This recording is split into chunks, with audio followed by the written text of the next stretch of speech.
Hello. How is everyone doing? Let's just check that we're live and kicking before we start actually discussing anything about this fantastic Norwich win that we just experienced. But let's first introduce everyone we have. Let's go to Joe. Joe, how are we? Very well after watching that, mate. It feels much better than the last week we watched. Just makes such a difference having Buendia back, and I'm sure we'll go on to it. But not just him. I thought the whole team were good today. Daniel Farker got it spot on. Excellent. And we're also joined by the ever-present Jacob. How are we? What a difference a week, mate. Bloody hell. Last week I'm like crumbling in my bedroom, crying, thinking we're not going up. We're going to lose Buendia, Gibson, Giannoulis, every single player I can think of. This week, a hell of a lot better. Four goals for, I think, the first time since QPR, Joe, am I right? Since the last promotion campaign, which is not bad going. Like Buendia gets sent off. Yeah, and it's so impressive. Emmy makes such a difference. But I tell you what, praise to Daniel Farker today. The tactics were spot on. We didn't let them kind of sit in at all today. So we've done that a couple of times this season. I remember like Derby where we lost, where first 10-15 it was like we've pinned them, but then we kind of filtered off a little bit. The goal was huge. The first goal was massive because we missed an early chance, and you're like, is it going to be one of those again? But the goal is just a different level. Yeah. Like we tweeted it, didn't we? And I think it's every other player bar Pookie, maybe Skip, has touched that ball, and it's different level, absolutely different level. It was a great team goal, but within that, I mean, it was front to back. Even the pass out from Gibson under pressure was great at the back. But within that, Todd, it was a great individual goal for Todd as well, I thought, because you think when he first picks up that ball and it looks like he's going to just lay it off the Skip, he sends Obi Mikel the wrong way, turns him out, and then just Champions League winner John Obi Mikel, Premier League winner. He's won everything in the game. And you think, bloody hell, Todd's just made him look like bloody retiree. Yeah, wonderful little flick. And then Abrancic to him as well. Wow, what a goal. Yeah, he's not the player he used to be, but come on, like what a goal. He then goes and glides past two or three others. Like it was a superb goal. And before we go any further, we'll just speak a little bit about what we're doing because this is the first live stream that we have done. So if you are watching right now, leave us a little comment. Hopefully we'll get to it at the time. But also if there's anything wrong with the first one. So the match was really good. Obviously, let's keep all that in mind. But also give us a hand with this live stream because we are novices at live streams. But anyway, let's carry on. What a game, because it started a bit cagey, I thought. It was a bit all over the place. It could have easily been 1-1 just before Cantwell's absolute rocket of a goal. Yeah, it was different, wasn't it? Because Stoke were trying to press. I think they realised quite quickly, obviously, that we passed it out from the back, and they were pressing. They had a couple of opportunities. I think it was John Obi Mikel from the first corner, where you think, bloody hell, the one thing you don't want to give them, because I think they've got literally giants all across the team. You don't want to give them a chance for a set piece.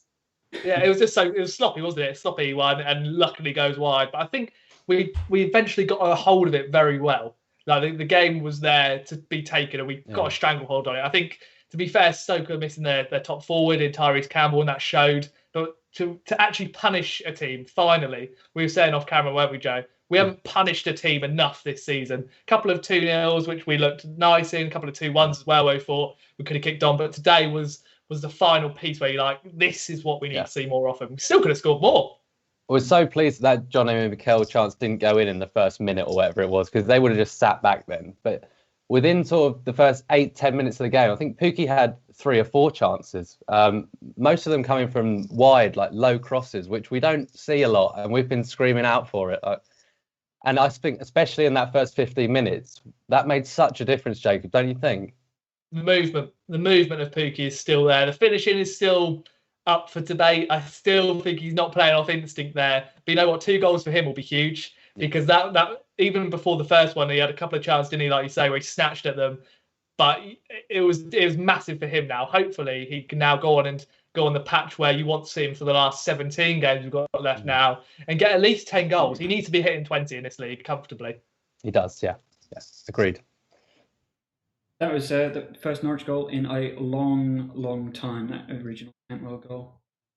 But God, it felt like a bloody age, man. It felt like an age. How many? 4 games? And and in a couple of them, like the Swansea one, didn't look like scoring. And you think that's the worry when you don't look like scoring. If you're having chances like we've had all season where you're like, okay, maybe just not one of your days where it's gone in for them and just not for you, that's fine. At least you're creating the chance. But the last couple were a real worry because without Buendia, you just don't look at the same level. No. But even just in the first 5-10 minutes, his movement, it allows that tempo to speed up so much more, doesn't it? Because he comes off the line, he pulls out a left back, he pulls out a central defensive midfielder, and then there's loads of space for Aaron's. And the crossing today, it was wonderful to see. Vrancic had a chance, which he should have scored from. Pukki had a couple of chances as well, just all from in crosses coming in. And you're like, bloody hell, we're overlapping, we're crossing. I mean, it was good to see any crossing, to be perfectly honest, because it's not really a facet of Norwich's game. You're thinking Hugo must be looking at that going, what the hell?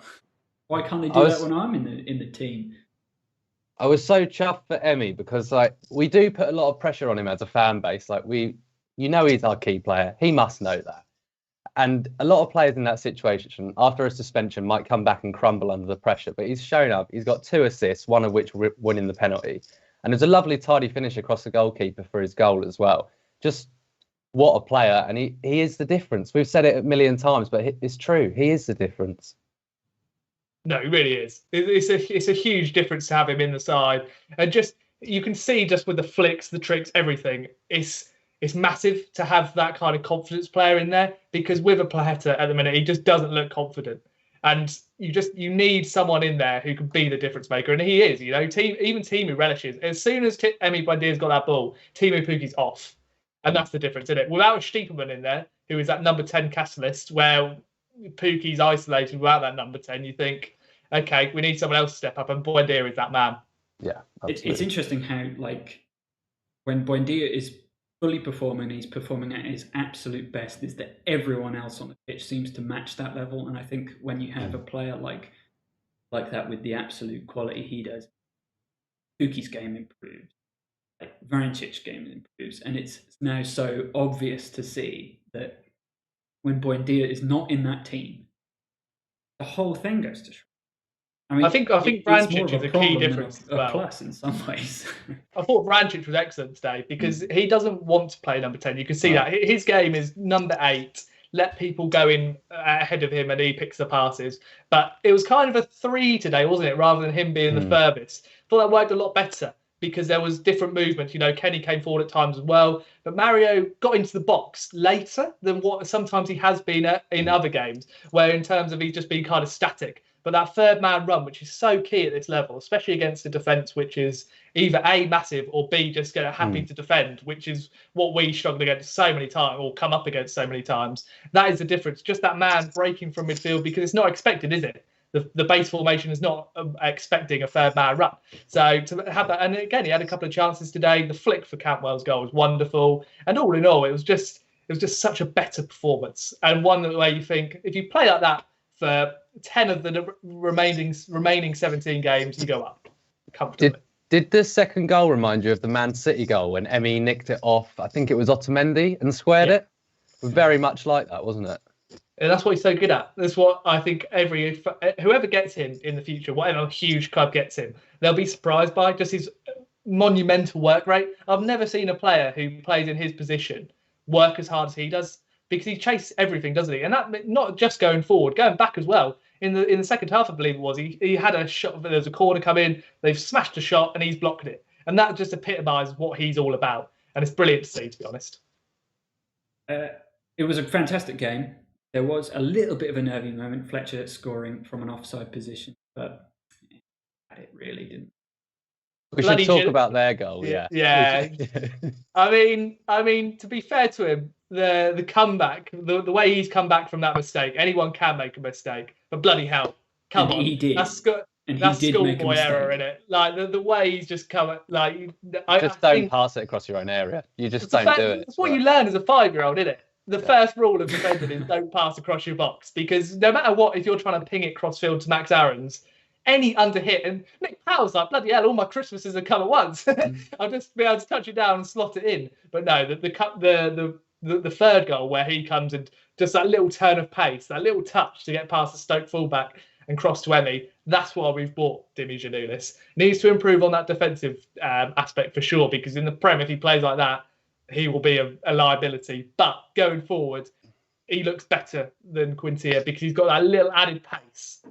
Kenny McLean nearly assisted Fletcher as well. Let's talk about that because Hanley done so well. I thought for a second he was going to run into his own goal. But Grant, to be fair, this season, when we were 2-0 up, even though we conceded a silly goal, I backed the defence more than the forwards this year. And I didn't think I would say that many a time because Gibson and Hanley have been so key. From a corner now, I don't really feel an aerial battle that we're going to lose it because it's just fine in there. And then let's talk about the main man, who I thought was man of the match today, Ollie Skipp. Yeah, 100%. He's the difference. He's the difference compared to any other CDM I've ever seen at Norwich City. Gets the ball, creates, and just does the whole round game. To be fair, I think he should have been taken off a lot earlier. Seems silly to keep him on with that concussion. He couldn't even stand up. That was odd because he did look really dazed. It was like a cartoon. Like he was wobbling about all over the shop. Yeah. Even at the end, he looked like what I am on Prince of Wales. Like half 2 in the morning, like, oh god, I don't know where I am, what I'm doing. He's going down the tunnel, and he was told to go up the stairs. I've been there, Ollie. Don't worry. But instead of us sending you home, you stay out there for another hour and a half. And you're like, well, you should have gone home a lot earlier. I've been told that many a time. I should have gone home a lot earlier. I peaked way beforehand, but no, to replace him is now the job. I don't know how Stuart Webber does, because we said at the start of the season he could become one of the best Championship midfielders in the Prem, in the Champ. He is the best. There's no one better than his replacement, Jacob. Don't you think Sorensen is his replacement? What, of actual level? I think he doesn't match his level, but I think he is. That's the natural succession. That is his position. Well, it's difficult to say. I'm pulling faces because I haven't seen him in that position. I don't know if he's quick enough. I don't know if he's Tom Tribal 2.0, to be harsh. I think he's better on the ball than Tom Tribal. I think he can see a pass, and he's been incredible at left back. But in that defensive midfield position, personally, I'm not that sure. You have to wait and see to see him. But I'm talking about someone who can go maybe alongside Jacob Sorensen as the man that plays every single game, because that's what Ollie Skipp has done this year. I don't know how we do it. I don't know if you go and try and get Ethan Ampadu next year after Sheffield United get relegated and try and just pigeonhole him in there. Or I would have liked Ben Pearson from Preston, but then he's gone to Bournemouth, unfortunately. There has to be, because that is the key position now to really cement. Because if we dig up to the Prem, that's where we've got bypassed so many times last year, that just the strength and the power and the athleticism of all the teams. Control that he brings, really, isn't it? And the cover for the centre halves. I mean, both Hanley and Gibson in the first half lost the ball when it was at their feet, and Skip's there covering for them. He covers for Janulis, he covers for Max. He was even spraying the ball. Remember that ball he played to Max second half, just 50, 60 yard pass landing on a dinner plate.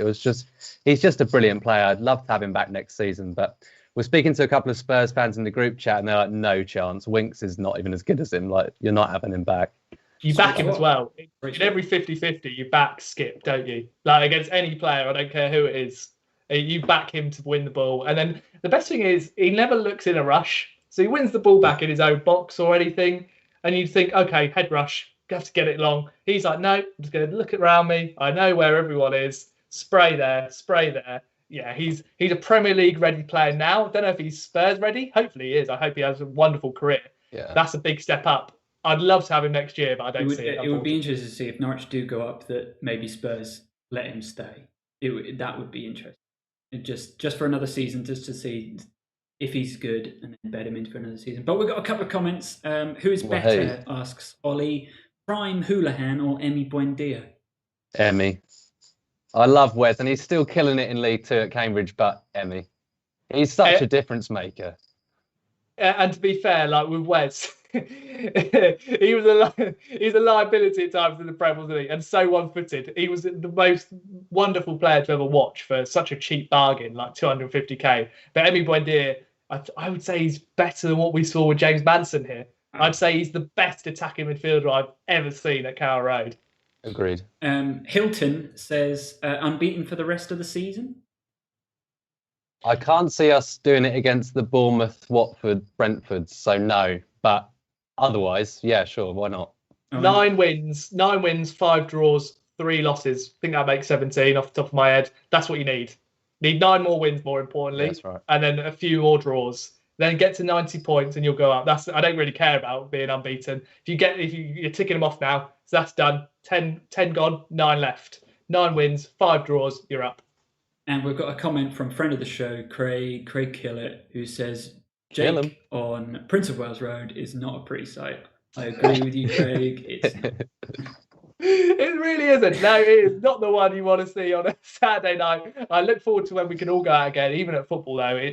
I love that when we win, we can feel excited. It's not the same, though, is it? No. Once the fans are back and fully there and fully kind of enjoying the moment, even if it's Prem, Championship, I don't care. I just thought you just want to be kind of having absolute limbs like we did at Spurs almost a year ago, Joe. Amazing that it's almost a year ago that we went there and just kind of, fell on everyone because we'd won the penalty shootout. It was incredible. What we need is Norwich to keep going out and spanking teams 4-1.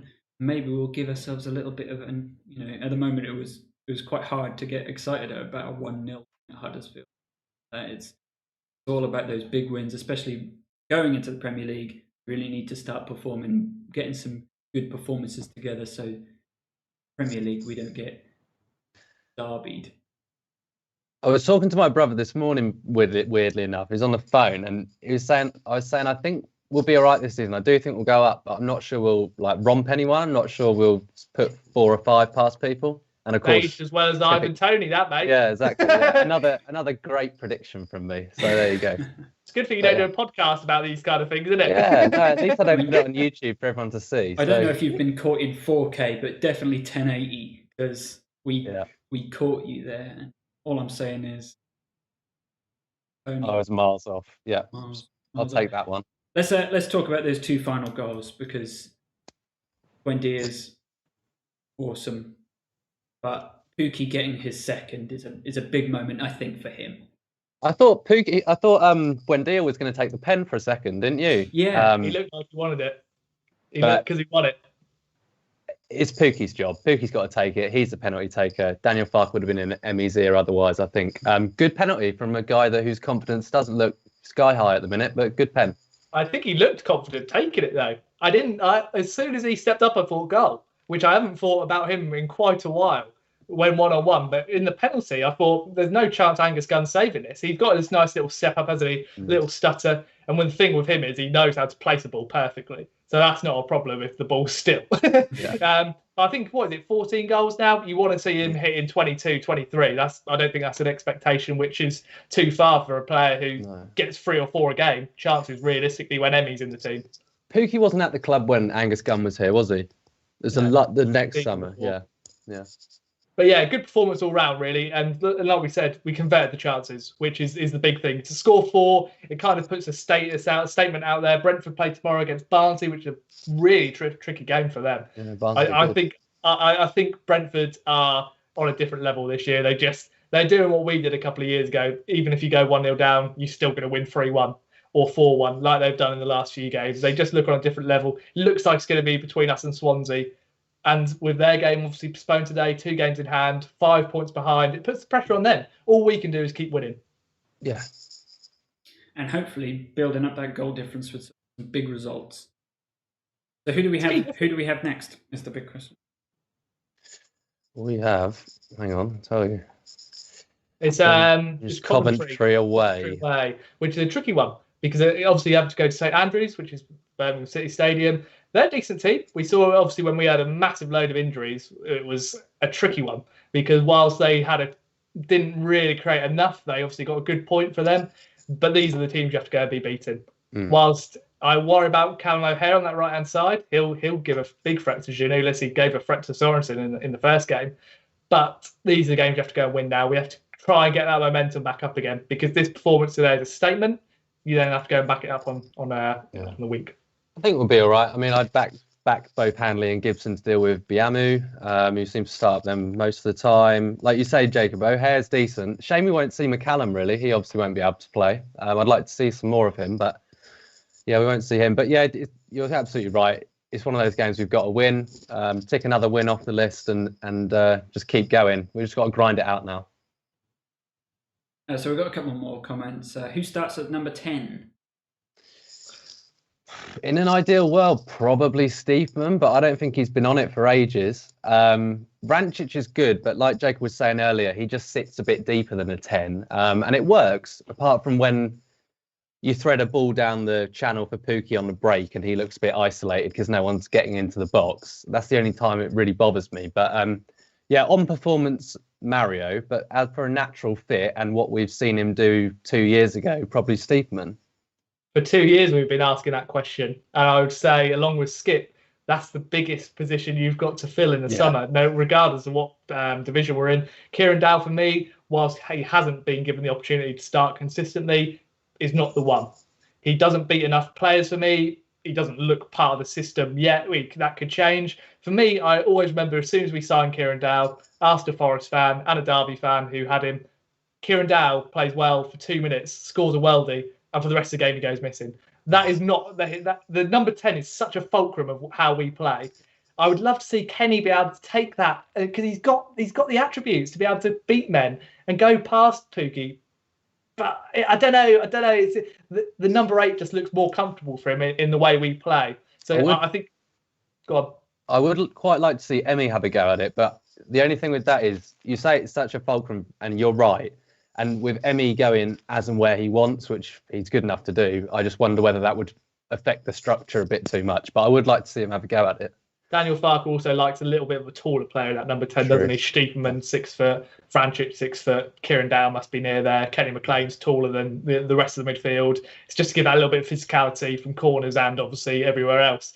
I think Teemu Pukki, you could argue, could potentially play there if you get a really top forward, but I don't think it works as well as Teemu Pukki up top with his movement. No. You just need to go out and really find someone who, easier said than done, I would want to do it. That's why I'm sitting here and not at Norwich City. You need to go and find someone who can beat a man, play a pass, and chip in with a few goals. It really, it's not easy to find, especially in this market. But yeah, you need someone new in there because at the minute it's kind of plastering over small cracks. And so, like this week it's Mario's go, and next week it'll be Kenny's go, and it's what is it? Square pegs, round holes. It's not going to work. Has Dowell actually scored a worldie for?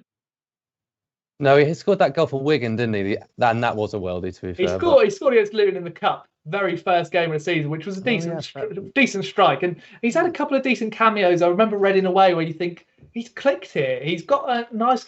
His game plan though doesn't fit in with Daniel Farke's philosophy. Like he likes a little dummy or he likes a little flick. Where Cantwell's fitted into this system now, where he knows the right time to do that. Dow's just not there, and I don't think he's at the level. He's at the level between okay Championship, not good enough Premier League. We need to try and change that now because if we want to be Premier League, you want to have good Premier League ready players, which is easier said than done, especially with our philosophy. But realistically, that's what needs to happen.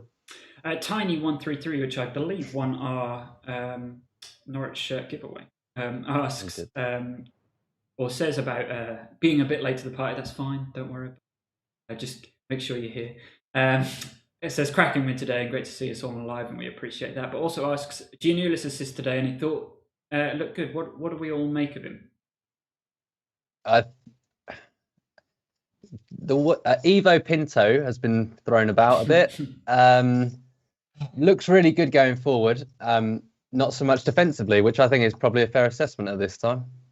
I think he again is, as Stoke picked out a lot in the first half, slight liability, switches off a little bit, which is fine because he can be moulded into. I think he's quicker than Quintin. Obviously, don't know about his injury record yet, but at the moment, I can see why they bought him because he has a little bit extra pace, just to be able to get up and down the pitch a lot quicker than what Xavi could in the first 4 or 5 games before he had that mysterious injury, which we still don't know what was really happening there. This is where you miss Jamal Lewis. Whilst he's probably struggling a little bit at Newcastle, he was very unique in terms of he could go up and down that pitch. You'll know, Hardy. But it's a difficult one. For 6 million in the grand scheme of things, it's a snippet because he could become a 10, 15 million pound player if we improve that defensive side of his game. Let's not forget, it's his 4th game in the Championship. I think he's already starting to get used to the challenges and the way he's not going to get fouls as easily as what he would do in Greece. He got an elbow, didn't he? Yeah. Off Powell. But I liked how after the mistake, any player with a weak kind of output would crumble and will either want to be take off or go into their shell. Not Dimmy. He goes up, takes on the fullback, whips it in for Emmy, and he scores. I think that's the biggest part of it. You can say he's got a good character. Who would you start against Coventry at left back, Jacob? Do me again. You've got to go there now. Just to give him the confidence and put faith in him. We need to. This is the thing with this squad is you need to, or you can pin down a lot of the positions as number one. He now needs to be known. He is number one. He has to be number one. You don't bring in a left back on loan. Say we're going to buy him for $6 million in the summer.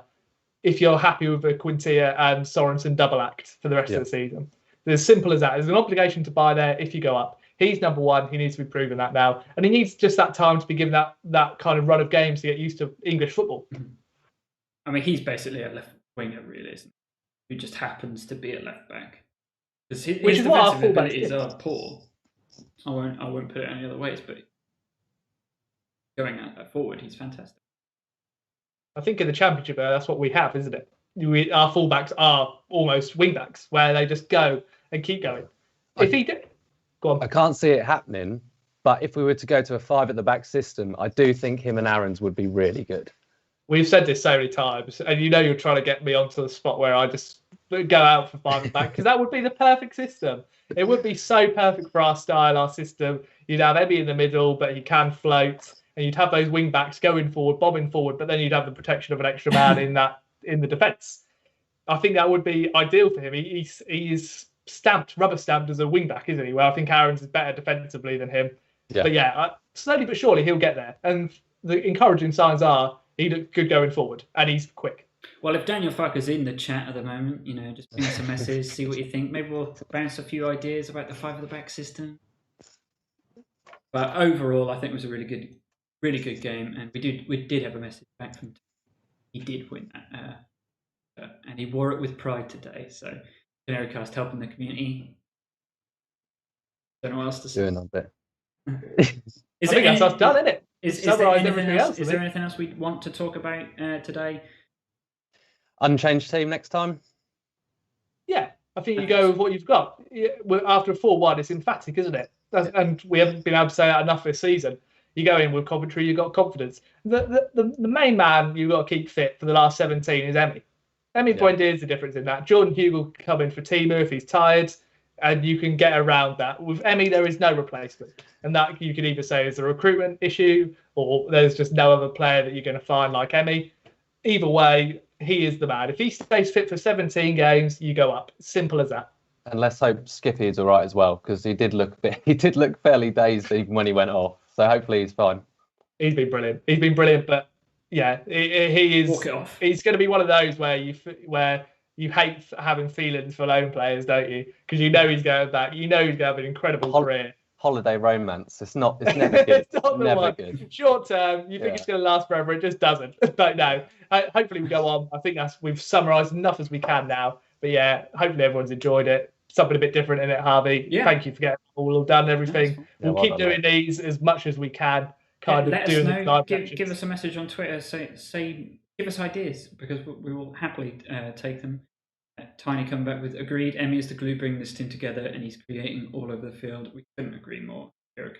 Perfect way to end it, I think. I think that is the best way to end it. So thank you for everyone who's come, joined, and interacted, given us a like, or just watched for even 2 minutes. We really appreciate it. Any final words, Joe and Jacob? Didn't expect it today, but it was a lovely surprise after the week we had last week. Let's just keep grinding them out now. Got to keep going. 1 down, 17 to go. Yeah.